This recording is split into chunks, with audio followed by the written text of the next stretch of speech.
Os destaques da semana entre os julgamentos do plenário do Supremo Tribunal Federal, você confere aqui na TV Justiça. É o Plenárias que está começando.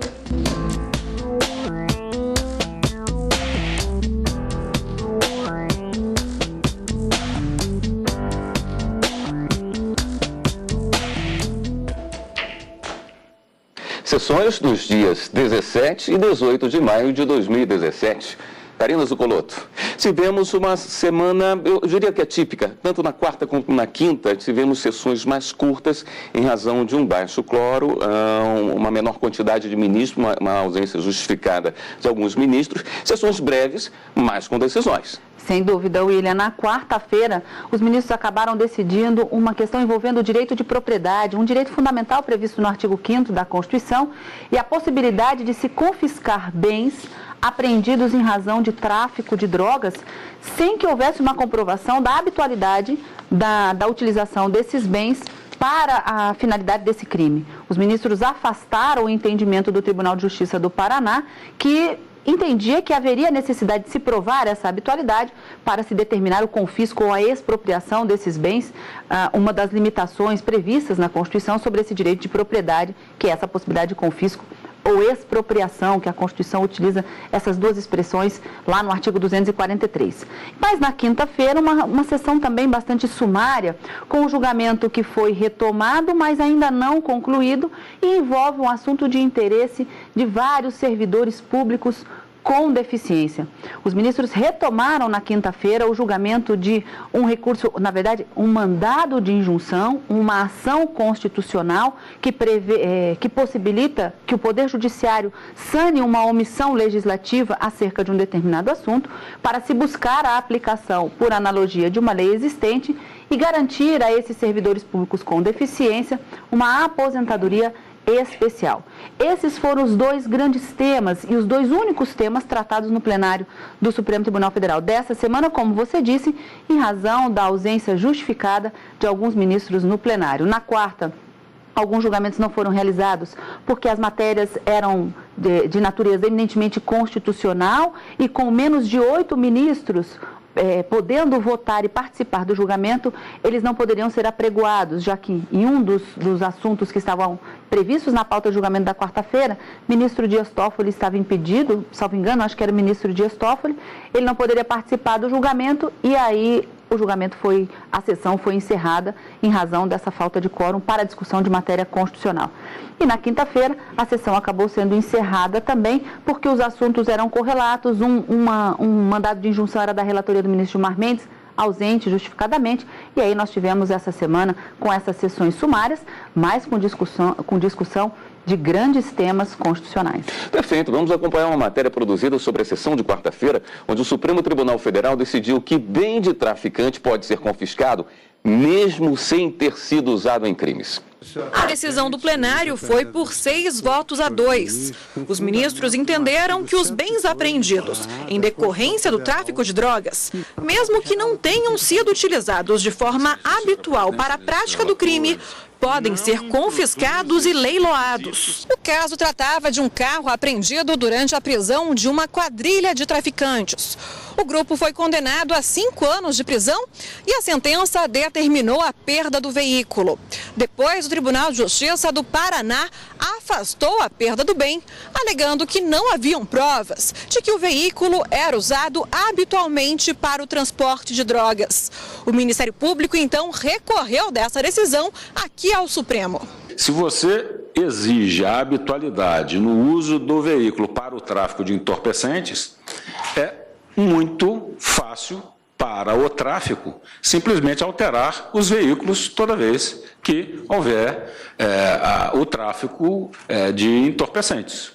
Portanto, e o tráfico, ele está economicamente aparelhado para tal. Para o relator, ministro Luiz Fux, a Constituição não exige habitualidade no uso do bem. A habitualidade do uso do bem na prática criminosa ou sua adulteração para dificultar a descoberta do local de acondicionamento em caso da droga não é pressuposto para o confisco de bens nos termos do artigo 243, parágrafo único da Constituição Federal. A maioria dos ministros acompanhou o relator. A propriedade é um direito fundamental, mas assim como todos os direitos fundamentais, é um direito relativo. E a própria Constituição relativizou em várias oportunidades a função social da propriedade, a possibilidade de desapropriação por interesse público, e uma das relativizações é exatamente a tratada nesse momento, nesse recurso extraordinário. E essa relativização, ela faz parte de um conjunto de normas constitucionais do legislador constituinte originário, que estabeleceu com absoluta prioridade o combate ao tráfico ilícito de entorpecentes. A Constituição, numa sequência de normas, um conjunto de normas, estabeleceu essa prioridade. Se nós formos até o artigo 5º, inciso 43, fala que o tráfico ilícito de entorpecentes e drogas afins é insuscetível de concessão de graça ou anistia, equipara o tráfico ilícito de drogas aos crimes hediondos, impossibilita, no próprio artigo 5º, no inciso 51, a extradição, na verdade impossibilita não, possibilita a extradição mesmo de brasileiro naturalizado por comprovada participação em tráfico ilícito de entorpecentes e drogas afins. E dentro desse conjunto priorizado pelo legislador constituinte, nós temos o artigo 243, que depois sofreu alteração pela emenda constitucional 81, mas temos o artigo 243, que prevê essa relativização em apoio a algo que foi prioritário pelo legislador nacional constituinte, o combate ao tráfico ilícito de entorpecentes, exatamente a possibilidade de todo e qualquer bem de valor econômico apreendido em decorrência do tráfico ilícito de entorpecentes e afins poder ser confiscado. A decisão recorrida está lançada na linha prevalecente no STJ, mas, a meu juízo, como restou muitíssimo bem evidenciada, ela cria um requisito estranho ao texto constitucional,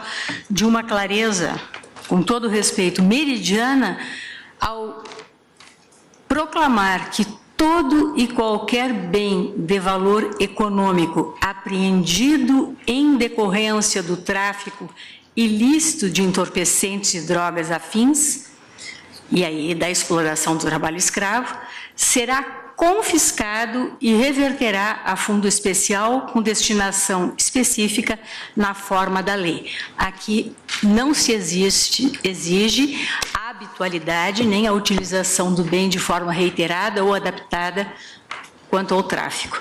Por isso, senhora presidente, eu também provejo recurso acompanhando o eminente relator. Os ministros Ricardo Lewandowski e Marco Aurélio divergiram, mas esclareceram que não estão defendendo o tráfico de drogas. Nos termos da lei, basta para a perda que os veículos e demais instrumentos enumerados tenham sido utilizados para a prática dos crimes definidos na lei.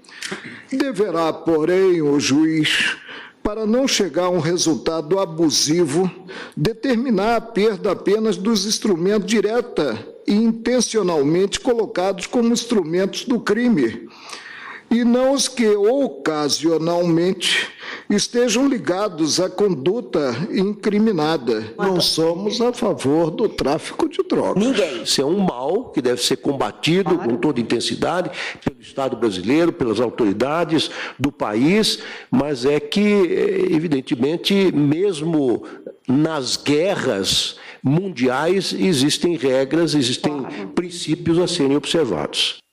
Karina, o confisco de bens do tráfico não é novidade. O que se discutia aqui, o detalhe, é a habitualidade, né? É, exatamente, William. O direito de propriedade, como eu disse no início do programa, ele está previsto no artigo 5º e ele tem uma série de limitações implementadas pela própria Constituição Federal. Então, o ministro Alexandre de Moraes, ele até fala, durante o seu voto, sobre algumas dessas limitações. E o ministro Ricardo Lewandowski lembra também, por exemplo, da requisição de bens em caso de iminente perigo público, da propriedade de bens móveis ou mesmo imóveis, em que pode haver um afastamento desse direito individual do direito de propriedade para o uso nessas circunstâncias, com a devolução posterior e o pagamento de uma indenização, se houver o dano. Há também outras limitações ao direito de propriedade, quando a Constituição implementa a possibilidade de desapropriação, por exemplo, por necessidade pública, utilidade pública, para fins de interesse social. E aí a gente fala, como, por exemplo, a desapropriação de algumas casas, porque vai ser necessário passar ali uma linha do metrô. Então, se pretere um direito individual a esse direito de propriedade para dar uma utilidade, uma função à propriedade que vai alcançar milhares de pessoas que vão utilizar aquela linha do metrô. Então, essas limitações do direito de propriedade são alcançadas também, e aí vem o voto do ministro Luiz Fux, relator nesse caso, do direito de confisco e expropriação, quando o assunto for tráfico de drogas. A Constituição, no artigo 243, ela prevê, inclusive, que se você tiver um imóvel e nesse imóvel fizer a plantação, por exemplo, de psicotrópicos, de maconha ou dessas plantas, você pode perder toda a sua propriedade. O Supremo já se manifestou nesse sentido. Perde-se toda a gleba, toda a propriedade, não apenas aquela porção que era utilizada. E a discussão, na quarta-feira, era sobre aqueles bens, no caso específico, veículo apreendido para o tráfico de drogas, que estaria transportando mais de 80 quilos de maconha. O Tribunal de Justiça do Paraná entendeu que era preciso que houvesse provas para que o confisco acontecesse efetivamente, e aí quando se fala em confisco, fala-se na perda da propriedade do bem sem qualquer tipo de indenização. Então, o tribunal dizia que para que houvesse essa perda sem qualquer tipo de indenização, deveria se provar a habitualidade do uso daquele veículo para o tráfico de drogas. E essa habitualidade foi afastada, essa necessidade de habitualidade foi afastada pela maioria dos ministros no plenário do Supremo Tribunal Federal, que acabaram acompanhando o voto do ministro Luiz Fux. Para o ministro Luiz Fux, essas regras excepcionais ao direito de propriedade são previstas na Constituição e essas restrições não podem ser ampliadas pelo intérprete. A Constituição não fala que para o confisco haja a necessidade de comprovar essa habitualidade. Então, ele afastou a habitualidade, determinando, então, a reforma do acórdão do Tribunal de Justiça do Estado do Paraná. Ministro Ricardo Lewandowski e ministro Marco Aurélio acabaram ficando vencidos, entendendo que deveria ser analisado o parágrafo 1º do artigo 243, à luz do caput, e mantinham a decisão do Tribunal de Justiça. Mas a maioria que se formou afastou a necessidade de comprovação dessa habitualidade e mantiveram o confisco do bem apreendido. Muito bem. No próximo bloco, vamos conferir os principais momentos da sessão plenária da quinta-feira. Logo depois do intervalo. Só um instante.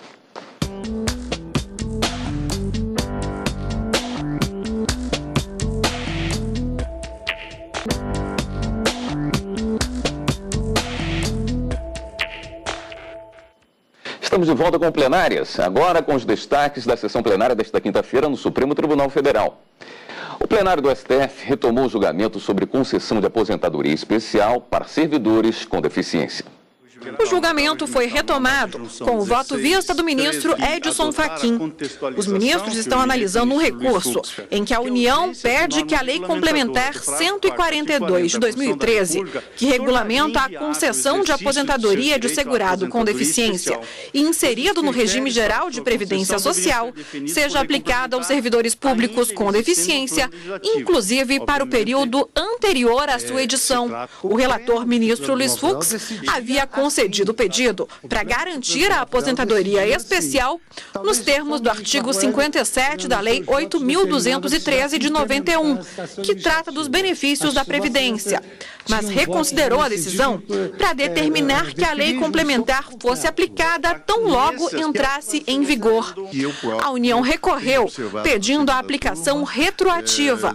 Nesta quinta-feira, o ministro Edson Fachin abriu a divergência, acatando o pedido. É uma eficácia ex tunc contida pela circunstância da ausência de legislação anterior, cuja lacuna restou suprida pelo diploma legislativo, ainda que posterior. Portanto, à falta do diploma legislativo, entendo que a edição da lei posterior pode contribuir sem que se atente, sem que haja, digamos assim, um atentado ao princípio do tempus regit acto, pode projetar os seus efeitos para comatar a lacuna anterior. E aqui, Vossa Excelência tem a outra percepção e, portanto, no meu modo de ver, e repito, entendo que a nova lei se aplica independentemente da época em que o serviço foi prestado, não se revelando coerente, nesse entendimento que peço vênia para expor, não se revelando coerente utilizar o artigo 57 da Lei 8213 após a vigência da Lei Complementar 142. Artigo, Vossa Excelência me permite uma parte. Realmente a Lei Complementar veio disciplinar a prestação de serviço pelo deficiente e a aposentadoria especial. Não há a menor dúvida. E ela trouxe uma cláusula que sinaliza a consideração do período trabalhado anteriormente, apenas com as cautelas próprias, não admitindo a comprovação mediante prova testemunhal. Perfeitamente. O que nós fazíamos antes? Nós aplicávamos por analogia porque não o havia 57 norma. Exato, o 57 da 8.213 de 91, porque o 57 apenas versa a problemática do trabalho sob condições nocivas à saúde. Ora, se veio uma lei específica para a matéria, meu entendimento é no mesmo sentido por isso. Essa lei como entendeu, ministro Fux? Porque pelo ministro Luiz acho que o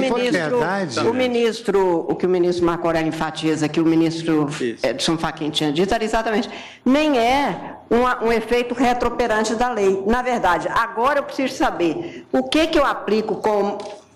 Antes era por analogia, agora eu tenho a norma. Logo, eu aplico a norma que existe. Até o momento, a maioria dos ministros acompanhou a divergência aberta pelo ministro Edson Fachin. Essa solução proposta pelo ministro Fachin e depois reformulada e aceita pelo ministro Fux, ela vai ao encontro da própria finalidade do mandado de injunção.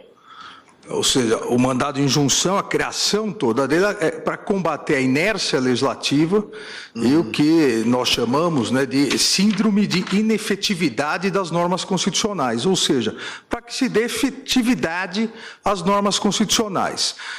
No momento em que o legislador sai da sua inércia e edita a norma, dessa forma, o mandado de injunção, ele atingiu o seu objetivo.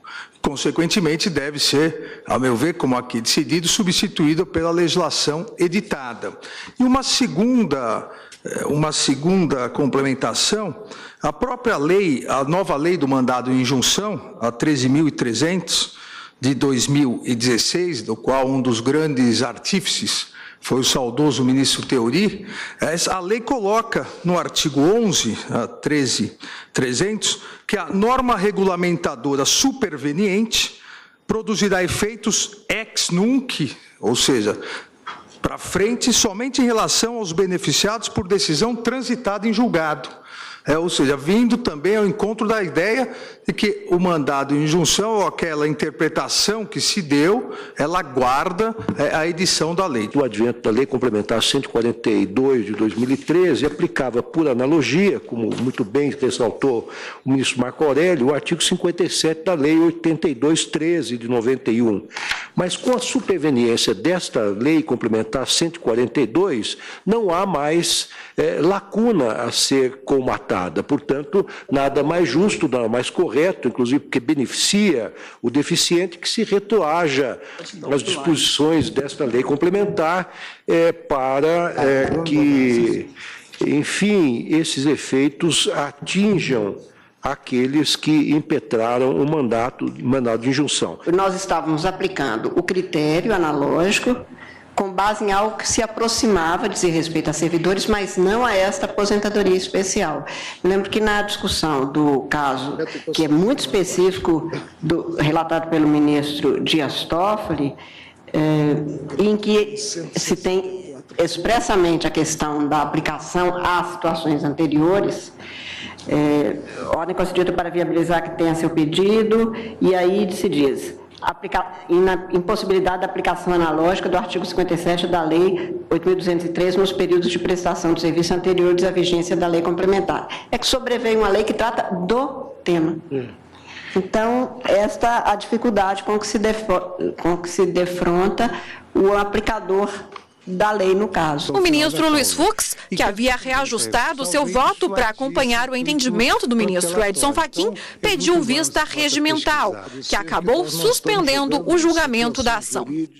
Karina, quinta-feira nós tivemos uma sessão curta, como nós já falamos no início do programa, com o julgamento que não foi concluído. Foi retomado o julgamento do mandado de injunção, e eu queria que você explicasse um pouquinho para a gente que tipo de ação é essa, para que serve. Esse mandado de injunção é uma inovação trazida pela Constituição de 88. Nas outras Constituições não existia esse tipo de ação mandamental. Ele é considerado um remédio constitucional que busca suprir uma lacuna do Poder Legislativo, uma lacuna da lei, em razão da inércia do Poder Legislativo. Deixa eu explicar o que isso significa.